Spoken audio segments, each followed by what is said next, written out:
Mayaman ang lupain ng Maramag, Bukidnon. Sa Mindanao, isa sa mga patunay rito, ang dami ng nagtatayugang mga puno ng langka. Ang bunga nito, pinapapak, inuulam at isinasahog sa mga panghimagas.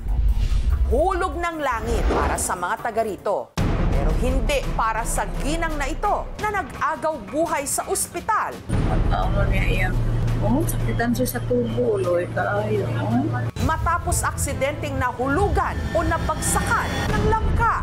Ang bilis kaya ng pangyayari. Diretso yung pagkahulog niya. Kaya nagpanik kami. Blanco gigo nga gatulo akong luwa nga ambot ko kasabot na adlok naman ko nga basi kung si may tabos ng sawa. May mga nagtatayugang puno ng langka ba sa inyong mga probinsya? Sana magsilbing babala ang pangyayaring ito. Umaga nitong January 3, naglaba ang mag-inang Lily at Ruth sa poso sa likod ng kanilang bahay. Pabalik lang siya para tingnan yung washing kung tapos na ba ang pag-ikot-ikot. Pagpalakan niya, papunta pa lang dun, diretso yung pagkahulog niya. Si Ruth biglang bumulagta 5 metro kasi mula sa poso. Nabagsakan siya sa bandang ulo ng bunga ng langka. Paglingon ko kasi, nakahiga siya pag ganun, kasi yung kamay nakaganito straight, then yung mata nakamulat. Singgit man to akong kamanguran. Nangayog tabang sa ako. So nga, dito na mo siya gidala sa ospital ng Ritso. Isinakay nila si Ruth sa tricycle ng kapitbahay nilang si Genaro, na siya ring may-ari ng lupa na kinatitirika ng puno ng langka. Dako akong kabalaka gyud para sa iya. First time gyud nga nahitabo nga diri. Gi-oxygen siya Ritso. Sakitan siya sa tubo, Lord, kaayo.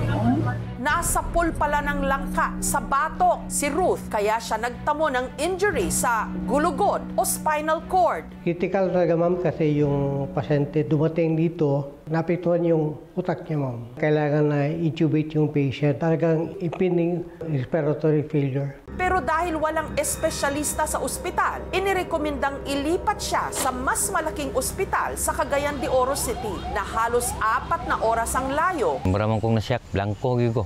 Ang langka na bumagsak kay Ruth narito pa rin sa pinangyarihan ng aksidente. Itong nakahulog sa ulo ng asawa ko, pero sinunod nila dahil sa paniniwala na sumpa. Ang bunga ng langka, tinatayang nasa 4 na kilo ang bigat na hulog sa sobrang pagkahinog sa punong may taas na 24 feet o katumbas ng gusaling may 2 palapag. Sa kabila lang ang lata. Ang durog, ang sa kabila is matigas. Yung nakatama sa kanya, yung matigas. Dito po siya natumba at nandito pa yung aritis niya. Bakit kayo? Katulon mo ko ni Agi atong ng lugar dia. Mandi ma ako natagakan. Kapag ang isang object ay nakabitin sa mas mataas na lugar, ito ay maaaring maging sanhi ng pagkakaroon nito ng mataas na final velocity. At kung ito ay mahulog, ito ay maaaring magkaroon ng higit na mas malakas na impact. Si Genaro, na may-ari ng lupang kinatirika ng puno, balak na raw talagang ipaputol ang mga sanga ng puno ng langka. Lalo't delikado ito kung may bagyo o malakas na hangin. Wala may bakante ang kuan kanang musaka kay napoy trabaho. Natatakot ngayon si Genaro na siya ang masisisi sa nangyari. Nabalaka ko sa akong kaugalingon unsa nagsaon malagi nga wala man koy financial nga. Kung mapapatunayan na merong kapabayaan sa kanyang part, maaari siyang pagbayarin ng danyos dahil meron tayong konsepto na tinatawag na quasi-delict sa Article 2176 ng Civil Code. Pero ang pamilya ni Ruth, wala raw balak magsampa ng reklamo laban kay Genaro. Hindi naman talaga namin sila masisisa, ma'am, dahil hindi naman nila kagustuhan kung anong nangyari sa kina eh. Aksidente talaga lahat. Ako nagpasalamat sa Go sa tungdan nga wala sila'y kahibaos sa ilang kaugalingon parte sa ako. Sa kahilingan ng pamilya at para hindi na rin maulit ang aksidente, ito lang Biyernes, ang puno ng langka pinutol na ng mga kawani ng Municipal Environment and Natural Resources Office ng Maramag sa Bukidnon. Yung ideal na spacing sa pagtatanim ng mga kahoy, at least 10 meters yung distansya.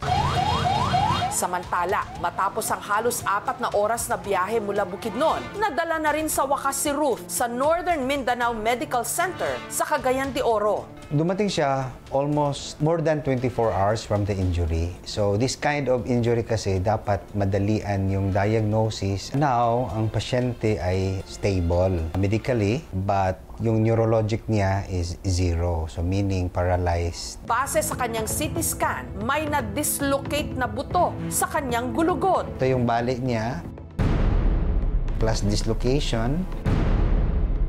This is the normal CT scan. Malaki yung space ng spinal cord. Sa patient, ipit siya. Si Ruth, kasalukuyang hindi nakakapagsalita at hindi rin maigalaw ang kanyang katawan.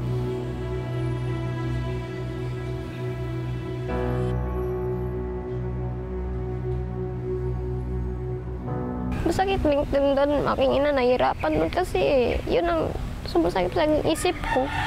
Masakit talaga. Lalo na sinasabi sa mga doktor doon na mag-pray na lang talaga. Yung procedure is posterior decompression spinal stabilization. Our goal is to stabilize the spine. The chance na makalakad siya is slim. Ang gagastusin daw sa kanyang operasyon, posibleng umabot sa ₱250,000. 10,000 pesos para po sa family. Pwede po kaming tumulong sa kanila po para mabawasan yung bill nila. Hiniling ko sana na may tumulong sa amin, panggastos ron. Pagpakain lang sa amin kulang pa. Wala talaga kami, ma'am. Sa gusto nga mo tabang, ako naghahangyo ko sa inyuhang kaluoy. Unta, makahatag mo, bisag gamay lang ang mga pagtabang.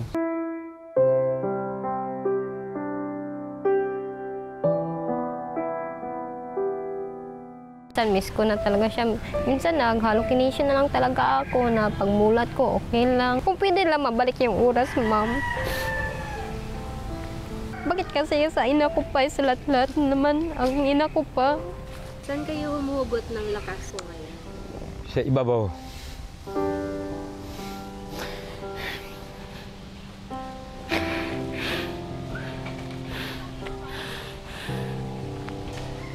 Siyaragi akong gisaligan. Huwag ko ilayang kasumbungan. Ang ako lang mga maulian akong asawa niya mo balik mi sa neutral na mga panginamay. Bahalag pobre kay mi, ma'am. Basta kay himsog kami, mga pamilya.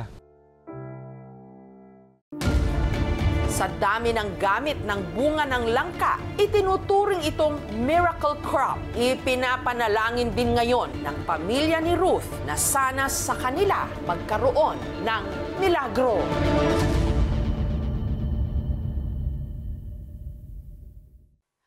Thank you for watching, mga kapuso. Kung nagustuhan niyo po ang videong ito, subscribe na sa GMA Public Affairs YouTube channel. And don't forget to hit the bell button for our latest updates.